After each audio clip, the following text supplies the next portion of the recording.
All right. So moving on with Ostiechthyes today. Again, getting into this slide that we always come back to. We've come a long way from our original Periphera. We've covered all of these, and now we're all the way to, this arrow should be pointing here to Ostiechthyes.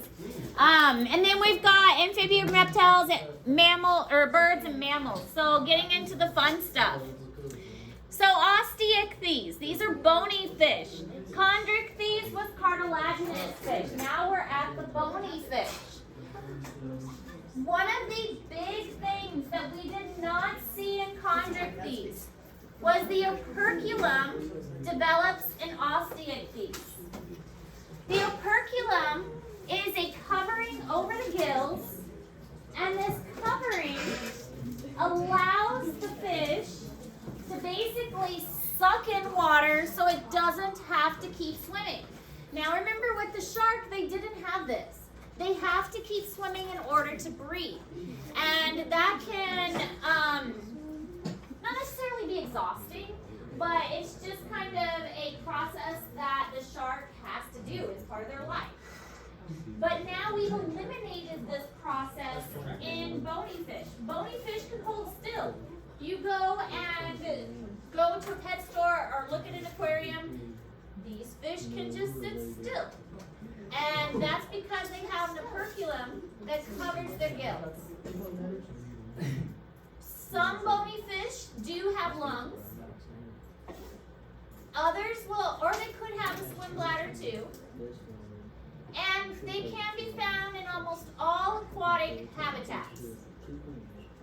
Lakes, ponds, rivers, oceans, places that have water will often have these bony fish. They're a very common animal. My conservation biology class, we're going to go sample the water at the outdoor classroom. I'm told there are no fish there. We're going to find out. We probably won't.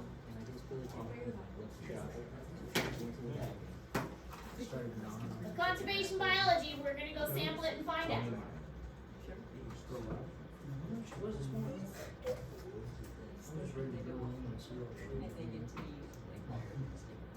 Because I want to know.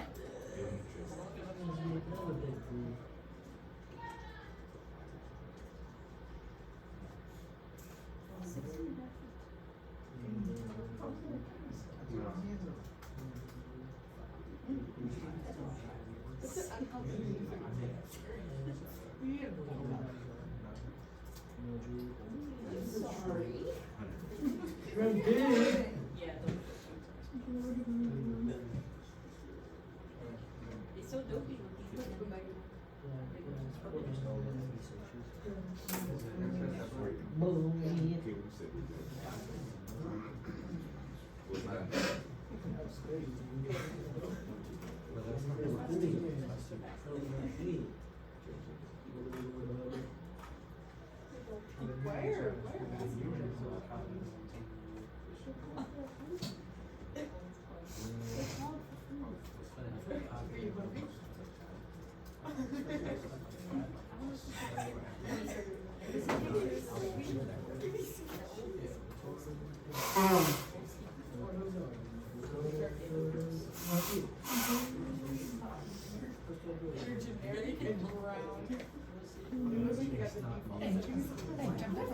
Alright, so first we're going to talk about lungfish.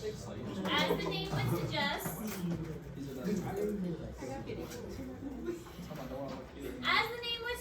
with lungfish have lungs. The reason that lungfish have lungs is because they live in places that experience droughts. And so with droughts, that means that it's going to evaporate a little bit at times throughout the year, and they're going to be exposed and lose their water. So they're going to have to be able to, the puddles are going to dry up, their ponds are going to dry up, and so they're going to have access to air and be able to just breathe regular air. So they're going to have the ability to transfer from gills to air breathing, and so that's why lungs are important for them. So living in a place that regular basis means that lungs were a development for them. This also leads them to be the most likely animal to transition to land. So they were the ones that gave rise to amphibians. The lungfish were the ones that transitioned to amphibians at some point.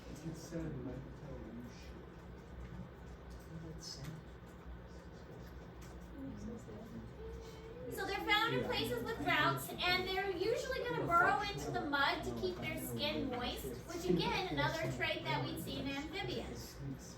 They also experience something called aestivation. Aestivation is a dormant state that helps them survive these hot, dry periods. So it's kind of like they go to sleep almost. We're going to see this term pop up again in amphibians as well. It's kind of like hibernation, but not really hibernation. Kind of like hibernation for hot weather. Hibernation is more for cold weather, but think now hot weather. So that's what aestivation is.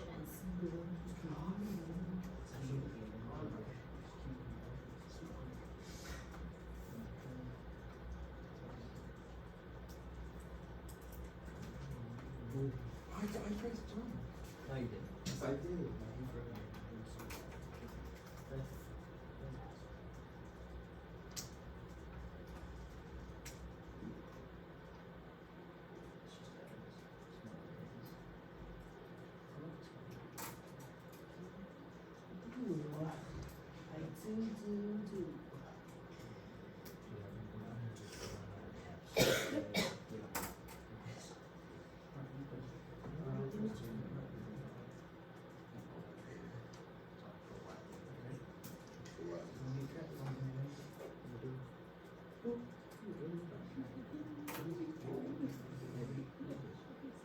Orange citrus.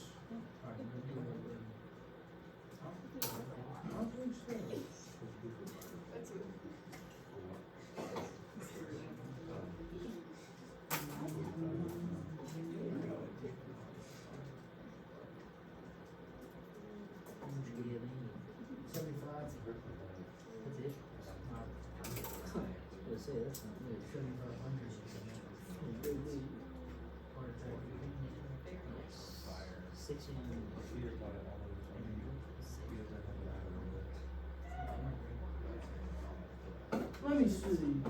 Laughing, laughing, laughing. John, how close are you to the horse?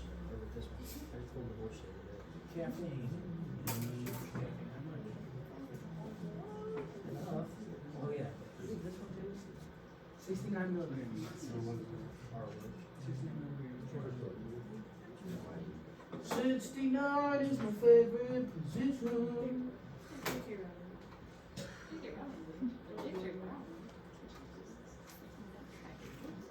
How about you, Shuli?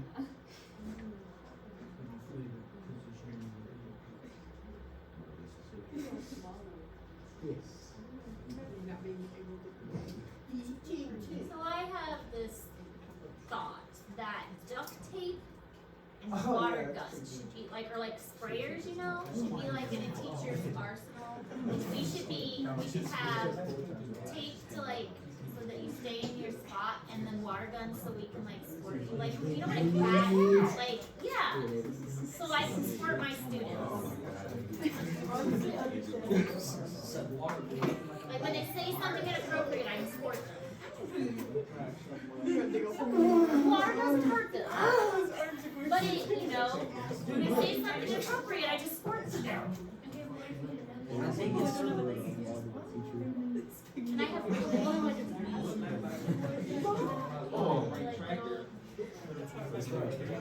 I would make sure I would like walk over there.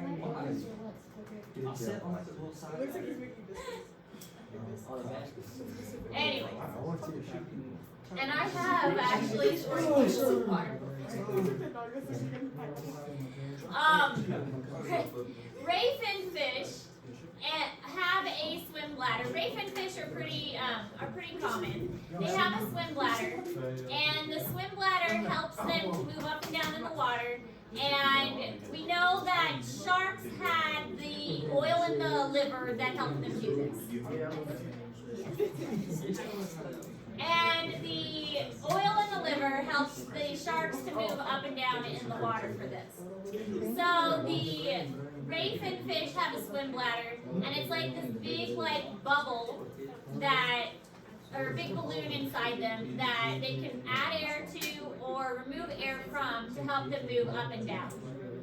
Now there are some other types of fish that, the sturgeon and the paddlefish, that are a little bit different. They are bottom feeders, and these are valued for their eggs, which are used for caviar. We do have sturgeon and paddlefish in both the Missouri and the Mississippi. And when I worked for the Missouri Department of Conservation, I got to go catch sturgeon and paddlefish, which was quite fun. We used gill nets to catch them, which is not legal unless you work for the Missouri Department of Conservation. Then it's legal. Yes.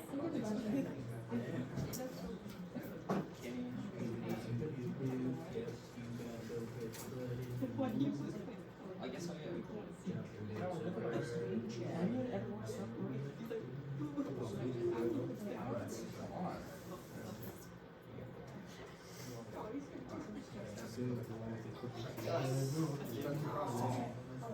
But sturgeon and paddlefish are valued for their eggs, which are used for caviar.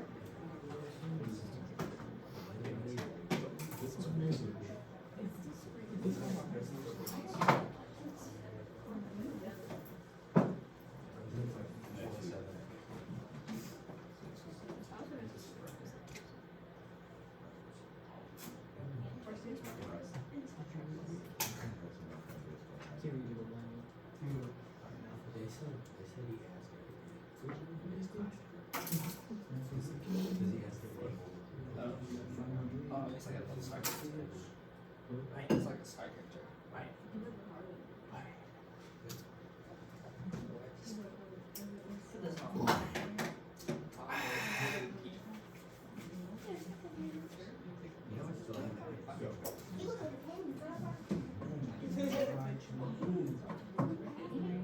You guys keep your shoes so clean, like all of you.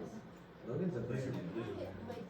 I don't keep mine clean. I ain't You, like, reckless. Do you like Close the bottom. English? They're not clean though. I had those, but they're not. I could never have These ones right here. I like my shoes. Someone just randomly stepped on my shoe. I can't do it. Oh, mine is. I can't. The blacksmith. I didn't see that. I put these on. These ones right here.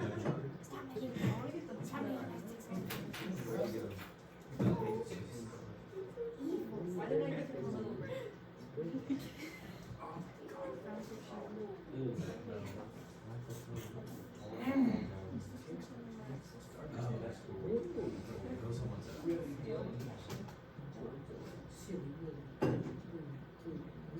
Actually, those are tough, but then I got them all. I got pine bombs, and I don't know what.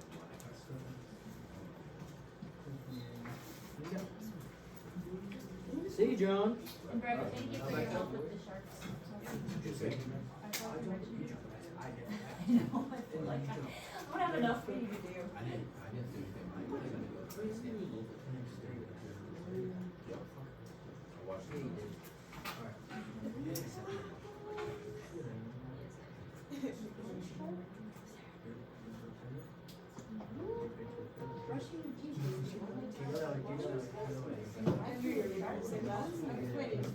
Okay, so here are some examples of the fish. Remember, this would be a labeling portion on the test or identification. Here's what a lungfish would look like. A paddlefish, that one's pretty easy. Sturgeon, they have kind of a pointy nose and kind of a flatter bottom because they are a bottom feeding fish. Alright, so bony fish use several strategies to help them swim effectively. This would be a question on the test. What helps a bony fish to swim well? They have streamlined bodies that help the water to go over their bodies without much resistance. They have have a mucus covering that also helps the water to slide over them. Their fins and tails help them to steer, and their swim bladder helps them to move up and down. So a question would look like, what are 3 ways that Ostiechthyes have developed to help them to swim effectively? So here are more than 3 ways that they have developed to help them swim effectively.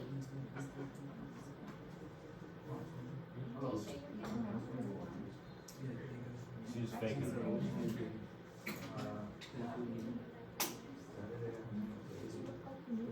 Piggyback on that.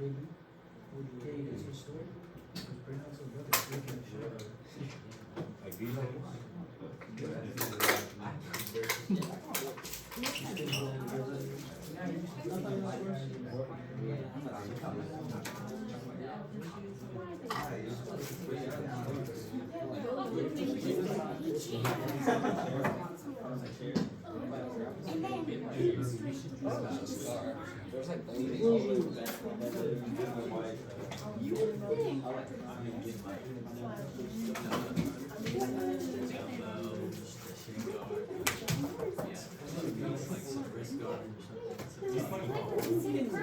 Oh, I'm gonna be at every golf meet. Golf training.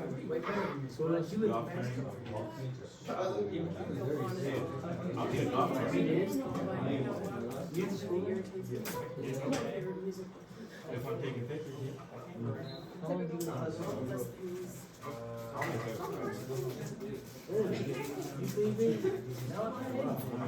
just GL4.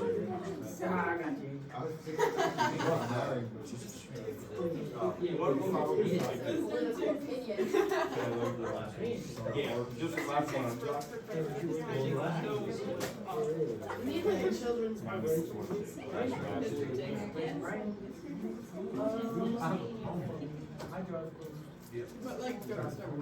Or I could do that. That'd be lazy.